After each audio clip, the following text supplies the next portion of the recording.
이 모두 강보합 수준에서 끝이 나는 모습이고요. 오늘 시장에 지수를 끌어올릴 만한 모멘텀은 없었지만 각 종목별로 뉴스와 이슈가 많았던 하루였습니다. 시장에 대한 정리해보도록 하죠.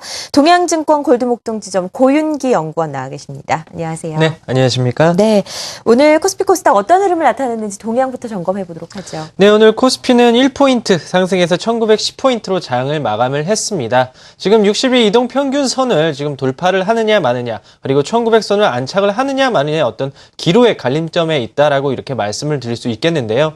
일단 외국인의 수급적인 요소를 놓고 봤을 때 현물시장과 선물시장에서 동반 순매수가 들어오고 있다는 점은 긍정적인 신호로 일단은 작용을 할 것 같습니다. 최근에 이제 어닝 시즌을 맞이해서 지금 실적 발표가 지속적으로 지금 나오고 있는 상황인데요. 삼성전자 같은 경우에도 오늘 장 초반에 실적을 발표를 했습니다. 어떻게 보면 사상 최대치를 기록을 했지만 시장의 기대치에 여전히 잠정 실적과 마찬가지로 기대치는 충족시키지 못하는 그런 실적을 발표를 했습니다. 모바일 관련된 그런 부분에 수익이 조금은 둔화되고 있다라는 그런 분석이 나왔지만은 반도체 쪽에서 지금 어느 정도 실적이 나온다라는 그런 분석 또한 나오면서 향후 삼성전자의 주가 흐름이 어떻게 진행될지 한번 관심 있게 보시면 좋으실 것 같습니다. 잠시 화면을 보시면서 시가총액 상위 종목들의 흐름 잠시 살펴보도록 하겠는데요. 보시는 것처럼 오늘 현대차, 기아차, 현대모비스를 비롯한 자동차 관련주도 실적을 발표했습니다. 실적이 굉장히 좋게 나왔음에도 불구하고 주가의 움직임은 크게 움직이는 모습을 보이지 않았습니다. 시가총액 7위인 하이닉스 같은 경우에는 사상 최대의 실적을 발표를 했음에도 불구하고 오히려 하락하는 모습을 보였는데요. 아무래도 그동안 주가를 상승했던 이유가 실적에 대한 기대감이 있었는데 오히려 실적을 확인하자마자 오히려 매도세가 나오면서 오늘도 또다시 하락하는 모습을 보였습니다. 얼마 전까지 32,000원 부근까지 그 고점을 찍던 하이닉스 주가가 일정 부분 어닝 시즌을 맞이해서 하락하고 있는 부분은 한 번 더 하이닉스에 대해서 고민을 해보셔야 될 그런 부분인 것 같습니다. 오늘 가장 그 시가총액 상위 종목 중에서 가장 많이 오른 종목이 바로 NHN인데요. 보시는 것 같이 오늘 7% 이상 상승을 하면서 30만 원 이상으로 장을 마감을 했습니다. 지금 NHN 같은 경우에는 지금 인적 분할 관련된 이슈가 지금 걸려 있는 상황과 함께 그리고 이제 정부의 어떤 규제 리스크까지 함께 걸려 있는 상황입니다. 특히나 이제 그 NHN 같은 경우는 7월 30일부터 8월 28일 동안 그 거래 정지가 이제 들어갈 예정인데요. 인적 분할에 따라서 이제 네이버와 그리고 NHN 엔터테인먼트로 구분이 될 예정입니다. 그렇지만 현재 지금 진행되고 있는 상황이 약 한 달 동안의 그 거래 정지 기간이 있음에도 불구하고 지금 매수하는 게 더 낫다라는 그런 분석이 나오면서 오늘 NHN이 크게 상승을 했습니다. 아무래도 그 지금 페이스북 그리고 카카오톡과 함께 맞물릴 수 있는 그런 메신저죠. 라인이 지금 해외에서 굉장한 인기를 끌고 있기 때문에 어떻게 보면 제2의 페이스북이 될 수 있다는 그런 기대감에 힘입어서 오늘 크게 급등하는 모습을 보였습니다. 코스닥에서는 오늘 셀트리온이 소폭 상승하는 모습을 보였는데요. 오늘도 여전히 JP모건 창구를 통해서 상승하는 모습을 보였습니다. 그리고 CJ 오쇼핑 그 전형적인 소비 관련주들도 함께 오늘 굉장히 탄력적인 모습을 보였고 이제 최근에 이제 설국열차라는 그런 어떤 영화 개봉을 앞두고 나서 CJ E&M 또한 오늘 상승하는 모습을 보였습니다. 전반적으로 오늘 가장 많이 섹터를 한번 살펴보게 되면 인터넷 대표주죠. 페이스북의 어떤 실적이 굉장히 좋게 나왔다는 그런 분석이 나오면서 NHN과 그의 관련주들이 상승을 했었고 조선업체 같은 경우에는 최근에 STX 그룹들이 굉장히 인수에 대한 어떤 기대감과 함께 정상화에 대한 기대감이 나오면서 오늘도 또다시 10% 이상의 강한 상승세를 보였습니다. 그렇지만 남북 경협주가 오늘 크게 하락하는 모습을 보였는데요. 특히나 이제 해운 쪽에서 보시게 되면 현대상선이 그 전전일 같은 경우에 크게 상승을 했었는데 10% 이상 빠졌다는 점을 놓고 봤을 때 지금 현대상선이 움직이는 이슈는 어떤 이행보증금이나 어떤 회사에 대한 이슈보다는 남북 경협에 관련된 그런 이슈로 움직인다라고 이렇게 보시면 좋을 것 같습니다. 네. 앞서서 말씀드렸지만 지수는 재미없는 흐름을 이어가고 있습니다만 개별 종목 장세가 연출되고 있습니다. 오늘 NHN이 급등했던 것도 확인하실 수가 있고요. 페이스북의 영향을 받아서 인터넷 업종들이 좋은 흐름을 나타냈던 하루였습니다. 코스닥도 개별 종목이 눈에 많이 띄었고요. 수급 확인해 보도록 하죠. 외국인들이 닷새째 매수세를 보여주고 있습니다. 오늘은 선물시장에서도 동반 매수가 들어왔는데요. 외국인들의 수급 분석 어떻게 할 수 있을까요? 네, 일단 화면을 보시면서 잠시 살펴보도록 하겠는데요. 오늘 장 초반 그 긍정적인 흐름이 나왔었습니다. 그렇지만 프로그램 매도세가 일정 부분 나오면서 장을 둔화시키는 그런 모습을 보였는데 장 막판에는 오히려 이제 프로그램 순매수로 전환하는 그런 모습을 확인하실 수가 있습니다. 그리고 이제 가장 제가 최근에 보는 게 이제 외국인의 선물 시장을 좀 많이 강조를 해드리는데, 보시는 것 같이 오늘도 매수가 가담이 나오면서 현물 시장과 함께 동반 순매수가 나오면서 지수 상승을 어느 정도 이끌었다라고 이렇게 말씀을 드릴 수 있을 것 같습니다. 그럼 현물 시장으로 다시 돌아와서 한번 살펴보도록 하겠는데요. 보시는 것처럼 외국인은 전일에 이어서 오늘도 1,600억 가까이 현물 시장에서 매수가 들어왔습니다. 그렇지만 기관 쪽에서 지금 어느 정도 다시 매도가 나오고 있는 상황인데, 오히려 지금은 기관과 외국인이 어떻게 이끄는 장보다는 외국인이 이끄는 장이다라고 이렇게 이해를 하시면 될 것 같은데, 아무래도 지금 1,900선 안착에 대한 부담감을 지금 기관 쪽에선 많이 가지고 있는 상황입니다.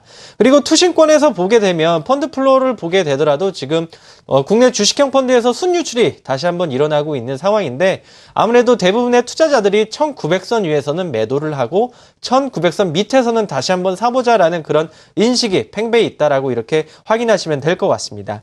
기금 쪽에서는 지금 지속적으로 매수가 들어오고 있기 때문에 일단은 기금 쪽은 어느 정도 매수가 가담하고 있는 상황이고, 그리고 외국인과 함께 매수에 가담을 하고 있다라고 보시면 될 것 같습니다. 코스닥 시장 한번 살펴보도록 하겠는데요. 코스닥 시장은 외국인이 또다시 232억 가까이 매수가 들어오면서 코스닥 시장을 이끌었습니다. 이런 상황에서 기관이 한 52억 정도 매수가 들어오면서 조금은 힘을 보태는 모습을 보이고 있는데, 이것만 놓고 보더라도 지금 현재 시장은 외국인이 조금은 매수가 좀 들어오고 있는 장, 물론 이러한 그 외국인의 매수세가 지속될지의 여부성은 지속적으로 판단을 해봐야 되는 그런 부분이긴 하지만, 해외 증시나 여러 가지 대외 여건상으로 봤을 때 외국인의 매수는 지속적으로 들어올 가능성이 높다라고 이렇게 판단이 되어지고 있습니다. 특히나 그동안 이슈가 많이 됐었던 뱅가드 물량에 관련된 그런 이슈도 많이 감소된 부분이고, 영국의 GDP 같은 경우에도 긍정적인 신호가 나왔습니다. 즉 이 말은 유럽계 자금 또한 더 들어올 수 있는 여력이 있다라는 부분이기 때문에 외국인의 매수세가 지속될지는 체크를 해봐야겠지만은 일단은 지속적으로 들어올 수 있구나라고 해서 조금은 긍정적으로 보시는 게 좋을 것 같습니다. 오늘 기관 같은 경우에는 외국인과 함께 운송장비 업종을 많이 매수를 했죠. 네. 조선 업종과 자동차 업종 중심으로 많이 매수를 했고, 최근에 화학 업종 외국인과 기관이 많이 매수를 하면서 강하게 올라가는 그런 모습을 보였습니다. 그렇지만 조금은 조심을 해야 된다고 이렇게 좀 판단이 되는 부분이, 화학 업종 차트를 한번 살펴보게 되면은 어느 정도 지금 보시게 되면 200일 이동평균선 부분까지 다 올라왔다는 걸 확인하실 수가 있습니다. 물론 이것을 강하게 뚫을 수도 있겠지만은 이러한 가능성보다는 일정 부분 조정의 가능성도 있기 때문에 화학업종에 대해서는 지속적으로 올라왔다고 해서 추격 매수를 하시기보다는 조금은 단기 트레이닝 관점으로 접근을 하시는 게 좋을 것 같습니다. 네, 수급적인 측면에서 시장을 확인해 봤습니다.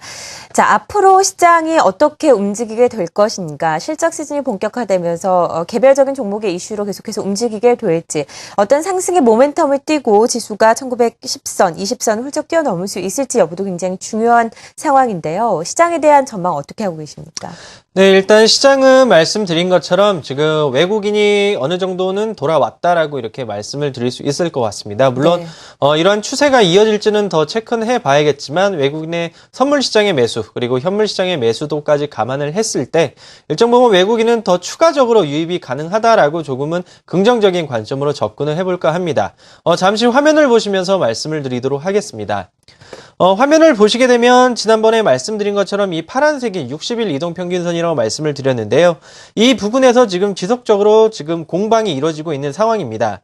그렇지만 지금 현재 외국인의 수급이 지속적으로 들어온다라는 전제 하에 본다면은 추가적인 상승도 가능은 해 보일 거라고 지금 판단이 되어지고 있는 상황인데요.